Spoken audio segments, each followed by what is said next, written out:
Hello, this is Aubrey with Easy School Marketing. I'm excited you're here with me today. We're going to talk about 7 surveys that every school needs to use, okay? And this is a hot topic. It comes up all the time in our small school leaders, which you should totally attend. Our small school leaders community is amazing, but it comes up all the time. So I thought, hey, why not make a video? So let's talk about it.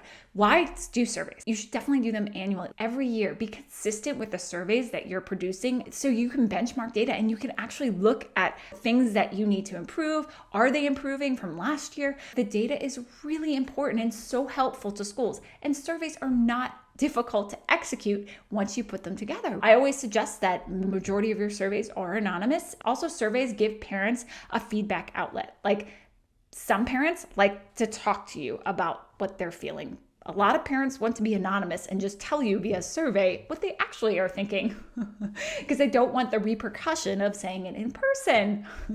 Not all, or maybe they do. It depends. So everyone's different, but the surveys actually give parents an outlet, and you need to give parents an outlet to voice what they are thinking and feeling. Okay.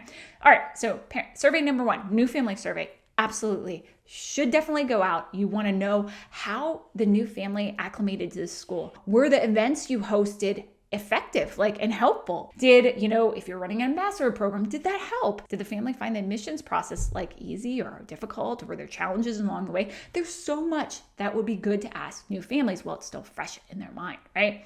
Number 2, all school / end of year survey. This should definitely go out every year.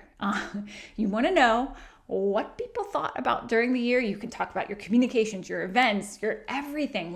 You want to know how you're doing from year to year on these key component areas. And so an end of year / all school survey is very much needed and definitely should be one of your must-have surveys.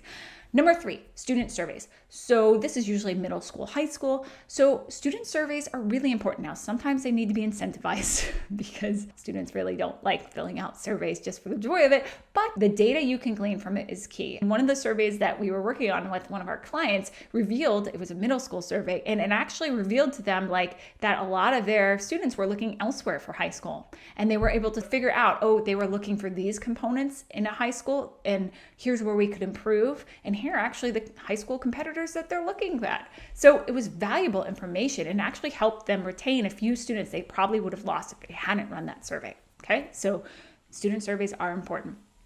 Graduate survey. So this is important for your graduate families as well as the students. Find out how their overall experience is. This is a good way to figure out your value proposition or that end result. What are you getting at with that end result? So that's key. You can also do alumni surveys too, but I definitely think a graduate survey is a great place to start. Number 5, a non-returning family survey. You have people leave the school who are not graduating, obviously, from whatever grade. By the way, graduate survey means did they graduate middle school, or maybe your school and goes to elementary school. So whatever your last year is, okay? In terms of non-returning family survey, so this is a survey that is typically sent out. Obviously, if you could do third-party interviews, that would be great for all non-returning people, not with your school, because you want to be removed when you ask these questions from the situation. But if you can't do that, then an anonymous survey sent from a board member that is not highly involved in the school would be your second best bet. And then that would include questions about why are they truly leaving? Because believe it or not, the reason that they tell you to your face, it might not be the reason they're actually leaving. And this is good information to track every year. Then we go to number 6, your staff survey. So your staff are important. And guess what? Sometimes they don't feel comfortable telling you things. So it is really good, especially during COVID, these surveys were really helpful. But maybe 2 times a year or something, make sure you're surveying staff. Now, if you're making programmatic changes all the time, maybe you need to survey them more often.